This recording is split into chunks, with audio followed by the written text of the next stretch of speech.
Travel destination with Abhik এসে গেল পুরুলিয়ার একটা নতুন ভিডিও নিয়ে।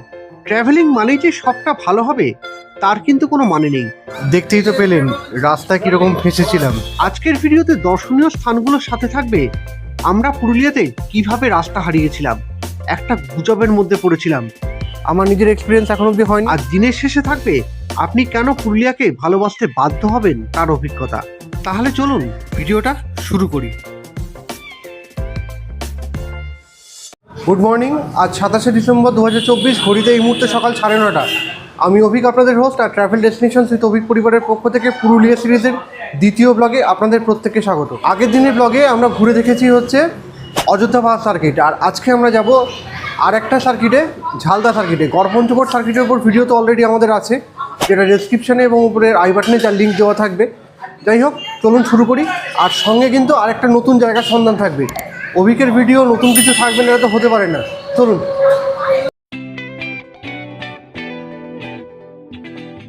বাঙালি মানে ঘোরার আগে খাওয়া, ঘোরার মাঝেও খাওয়া, আর ঘোরার পরেও খাওয়া।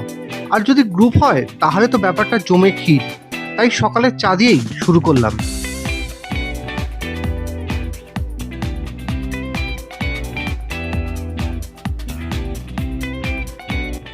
পুরুলিয়া বাস স্ট্যান্ডের কাছে পেট্রোল পাম্প আছে এইচপির, আর তার পাশে রাস্তার ধারে দাদার দোকানের এই চা, পুরো দুধের উপর, কিন্তু 5 টাকা দাম মাত্র।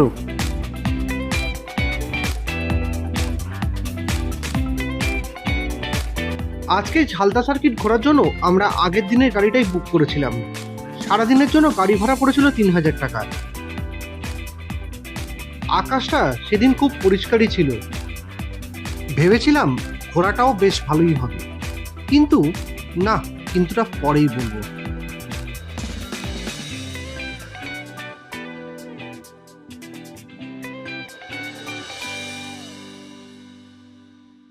পথে যেতে যেতে নজরে পড়ল লালের মাঝে হলুদের সমারোহ।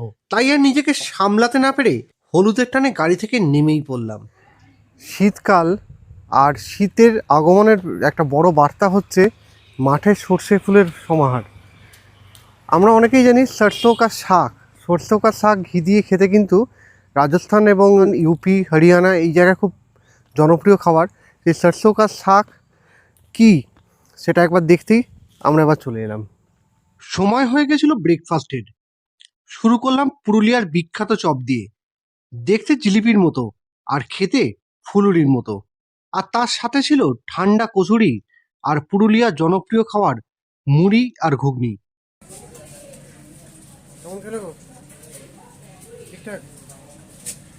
এছাড়া ছিল ঝুরি ভাজা আর নানা রকমের সুস্বাদু মিষ্টি খেয়ে বেরিয়ে পড়লাম পরবর্তী গন্তব্যের উদ্দেশ্যে। আপনারা হয়তো অনেকেই ভাবছেন এটা ফুড ব্লগ দেখছি না ট্রাভেল ব্লগ, কিন্তু এখানে আমাদের ওখানকার মতো সব জায়গায় খাবার পাওয়া যায় না, তাই খাবারের অপশানগুলো আপনাদের সঙ্গে শেয়ার করলাম। দেখতে দেখতে পৌঁছে গেলাম আমাদের প্রথম গন্তব্যে। আমরা পৌঁছালাম আমাদের প্রথম আজকের গন্তব্য দেউলঘাটা দেখার জন্য। পুরো জঙ্গলের মধ্যে পথ দিয়ে হেঁটে যাওয়া, একটা গা ছমছমে ব্যাপার। যেহেতু পুরুলিয়াতে এখন বাঘমুন্ডি অঞ্চলে বাঘের দেখা পাওয়া গেছে, সেই জন্য অনেকেই ভয় পাচ্ছে আসতে। যাই হোক, দেখি।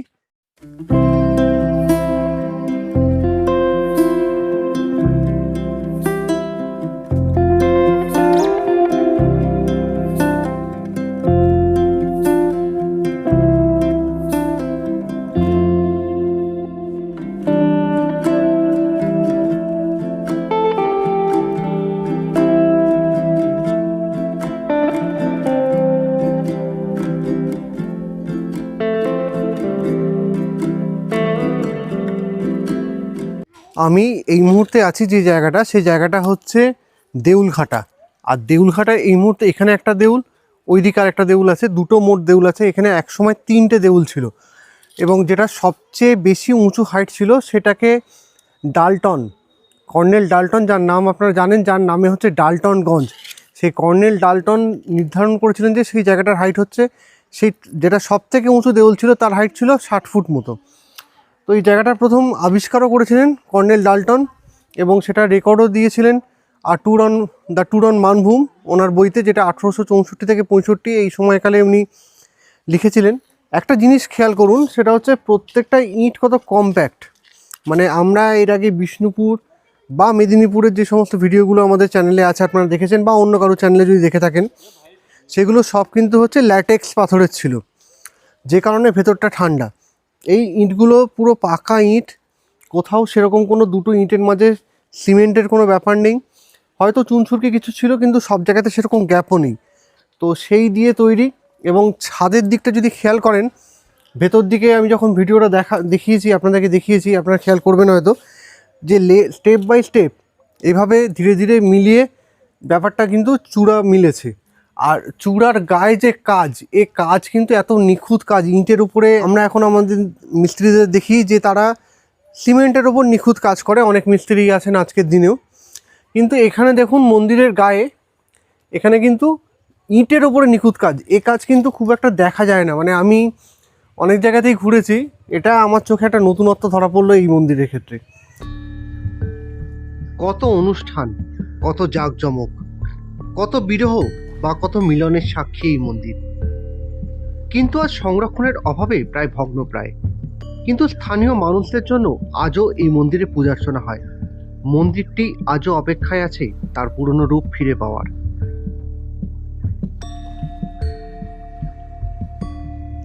গড়পঞ্চকোট সিরিজ যারা দেখেছেন বা যারা গেছেন গড়পঞ্চকোট, তারা জানেন যে ওখানে যে সমস্ত মন্দিরগুলো আছে সেগুলো কিন্তু পূর্ব এবং দক্ষিণ দুয়ারি মন্দির।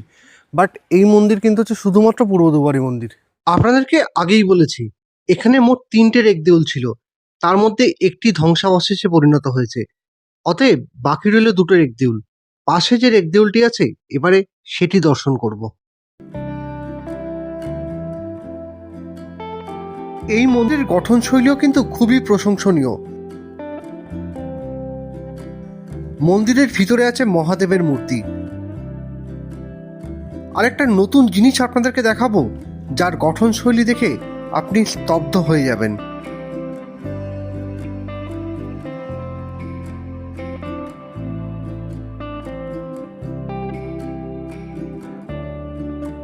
তৎকালীন দিনের ইঞ্জিনিয়ারদের প্ল্যানিং কত উন্নত ছিল দেখুন। নিষ্কাশনের জল সেটা কিভাবে বার করতে হয়, সৌন্দর্য বজায় থাকে, সেটা কিন্তু এখানে না এলে আপনি দেখতে পাবেন না।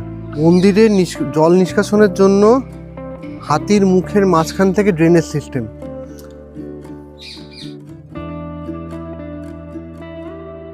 এবারে আমি আপনাকে তৎকালীন যুগের কিছু মূর্তি দেখাচ্ছি, যা স্থানীয় মানুষরাই নিজেদের দায়িত্বে সংরক্ষণ করে রেখেছেন এবং এখানে পূজার্চনাও হয়।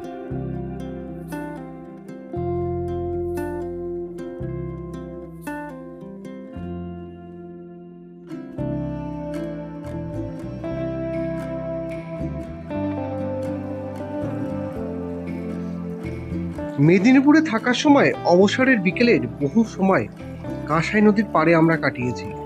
আজ সেই দিনের পর প্রায় 10 বছর কেটে গেছে, কিন্তু কাঁসাই নাম শুনলেই মনে এক উদ্দীপনার সঞ্চার হয়। তাই ছুটে গেলাম কাঁসাইয়ের পাড়ে।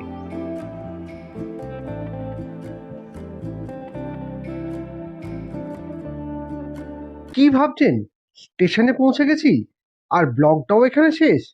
কিন্তু না, আমি এমন এক স্টেশনে আছি যাকে নিয়ে অনেক ব্লগাররা অনেক গুজব ছড়িয়েছে, আর যার বাস্তবটা জানার জন্য আমি অতিরিক্ত 16 কিলোমিটার রাস্তা ছুটে গেছিলাম।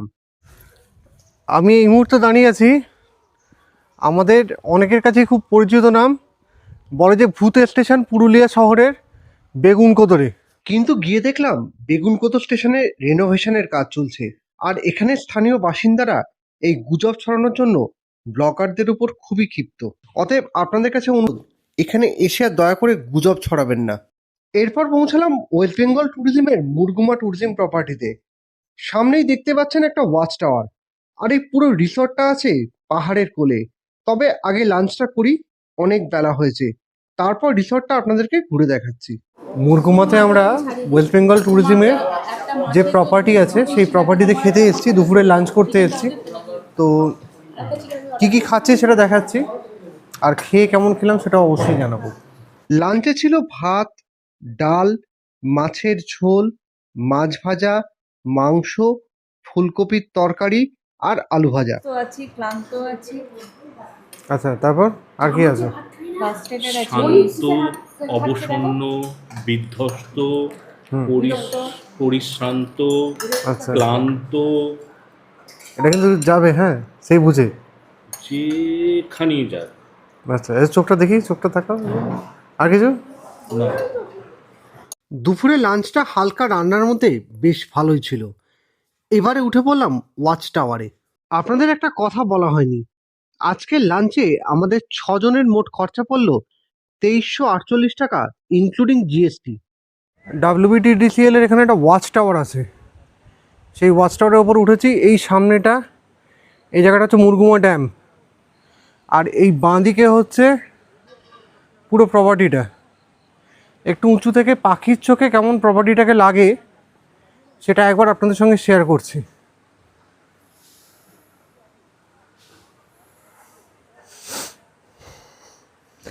এই সামনে এইটা হচ্ছে কটেজগুলো, এদিকে 8টা রুম, ওই এই কোনার এখানটা হচ্ছে কটেজ, এই নিচেটা হচ্ছে রেস্টুরেন্ট,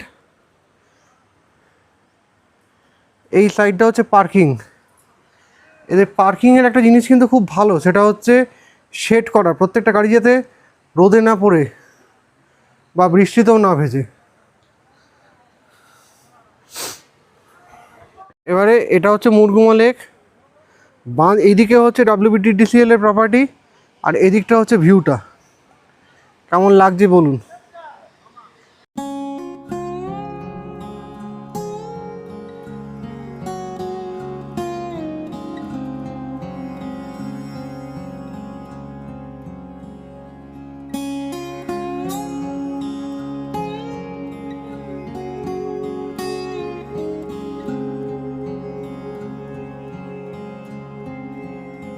সত্যি, এরপর যখন আমি পুরুলিয়া আসবো, আমি কিন্তু এখানে একবার হলো অন্তত এসে 2 দিন হলেও থেকে যাব। আপনারা যারা যারা থেকেছেন এখানকার ট্যুরিজম প্রপার্টিতে, তাদের এক্সপিরিয়েন্স কেমন সেটা কমেন্ট বক্সে কমেন্ট করে আমাকে অবশ্যই জানাবেন। তবে বাইরের দিক থেকে বাইরে থেকে যতটুকু বুঝলাম তাতে কিন্তু আমার এক্সপিরিয়েন্স খুব ভালো।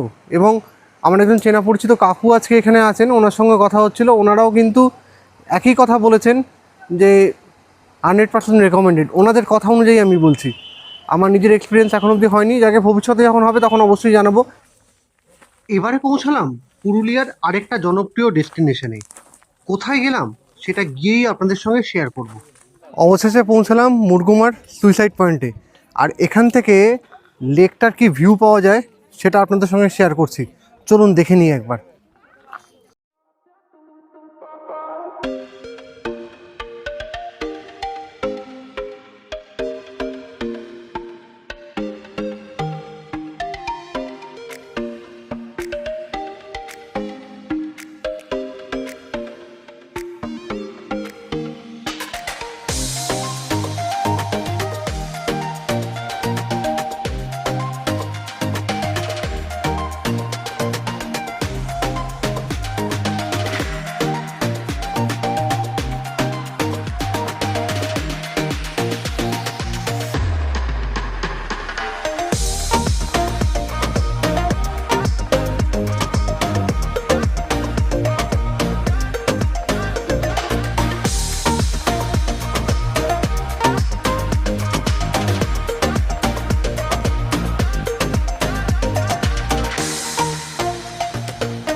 কেমন লাগলো বলুন।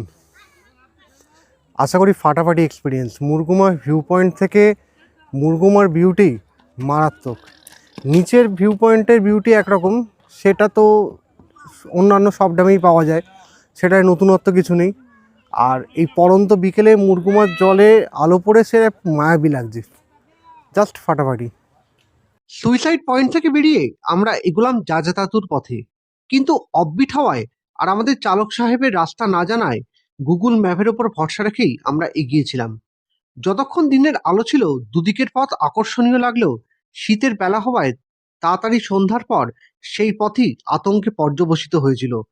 খানিকক্ষণ ঘোরাঘুরির পর নেটওয়ার্ক চলে যাওয়ায় জিপিএসও আর সাপোর্ট করলো না। বুঝলাম পুরোটাই পথ হারিয়েছি। চিন্তা ছিল আমাদের সঙ্গে থাকা দুটো বাচ্চাকে নিয়ে, কিন্তু তাও এগোলাম। 1 ঘন্টা পর একটা গ্রামে পৌঁছালাম, আর সেই গ্রামের মানুষরাই ছিলেন আমাদের কাছে তখন জিপিএস।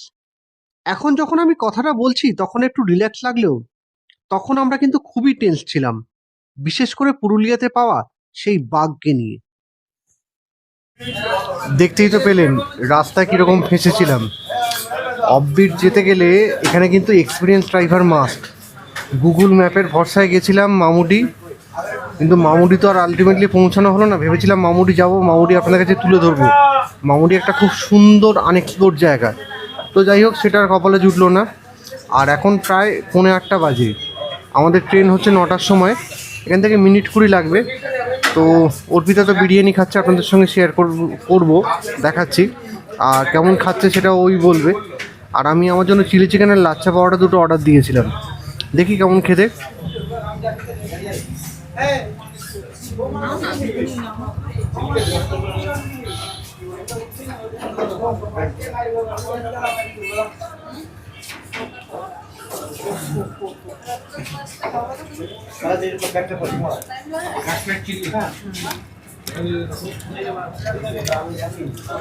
ঠিক আছে মোটামুটি, কিন্তু লাচ্চা পাওয়াটা চিমছানো, মানে ময়দাটা ঠিক করে ময়ান দেওয়া হয়নি।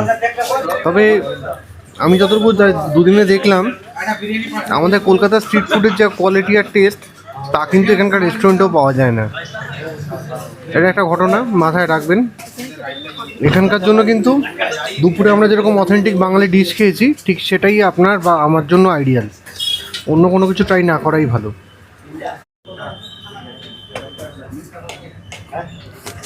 কেমন খাচ্ছ? মোটামুটি। আমাদের ওখানকার মতন খুব খারাপও ভালো নয়, আবার খুব খারাপও নয়, মোটামুটি খাওয়া যাবে। তবে এখানে হাফ প্লেট ফুল প্লেট দুটো পাওয়া যায়, আমাদের ওখানে তো পাওয়া যায় না। পুরুলিয়াতে আমরা এবারে হোটেল সাগর রতনে ছিলাম, আর এখান থেকে ডিস্টেন্স হচ্ছে 3 কিলোমিটার মতো। ভাড়া পড়েছিল টোটোতে যাওয়ার দিনকে 80 টাকা, রিজার্ভ করে যেতে হয়েছিল। আর ফেরার দিন ভাড়া পড়েছে 20 টাকা করে, মানে দুজনের ভাড়া পড়েছে 40 টাকা। আর হোটেলের ভিউ তো আপনাদেরকে দেখিয়েছি। পুরুলিয়া পুরোটা ঘুরতে পারলাম না, পুরুলিয়া পুরোটা ঘোরা সম্ভব না, বেশ কিছু জিনিস বাকি থেকে গেল, সেগুলোর জন্য পরবর্তীকালে আবার আসতে হবে। যাই হোক, এখন আপাতত ট্রেনের অপেক্ষায়, আর ট্রেন ধরে বাড়ি ফেরার অপেক্ষায়। 18012 টাউন চক্রধর হাওড়া এক্সপ্রেসের পুরুলিয়ায় সময় ছিল রাত্রির 9টায়, কিন্তু ট্রেন ঢুকেছিল রাত্রির 11:55-তে। শীতের রাত তো, ঠান্ডায় কেঁপে যাচ্ছিলাম প্ল্যাটফর্মে। এই ভালো মন্দের স্মৃতি নিয়ে পুরুলিয়ার ব্লগটা এখানেই শেষ করলাম। আমাদের আজকের অভিজ্ঞতা আপনাদের কেমন লাগলো সেটা অবশ্যই জানাবেন। আর আপনাদেরও কি এরকম কোনো অভিজ্ঞতা হয়েছে সেটাও আমাদেরকে বলবেন। যাই হোক, দেখা হবে পরবর্তী ব্লগে নতুন কোনো গল্পের সঙ্গে। ততক্ষণ সঙ্গে থাকবেন, দেখতে থাকবেন, ভালো থাকবেন।